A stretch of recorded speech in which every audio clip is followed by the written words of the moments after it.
ng audit o COA na walang irregularidad sa paggasto sa pondo ng Office of the Vice President. Ano ba namang balita yan? Sabi na nga ng mga Pinklaman, tsaka nila Loyalista, tsaka nila Tambaluslos, tsaka nila Larigadon, kinrakot nga yung confidential funds, tapos sasabihin ng Commission ng Audit na walang irregularidad sa paggastos ng Office of the Vice President. Hindi pwede yan. May irregularidad dapat. May irregularidad. Hindi sila papayag.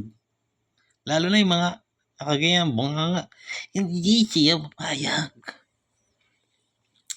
Tangina, dapat nangurakot siya. Ganito na lang. Palitan natin.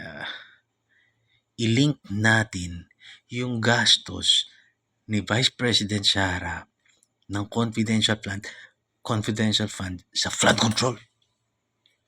Flood control mo. Kinonfidential niya para sa flood control. Tsaka extrajudicial killings, pre. Putang ina nyo.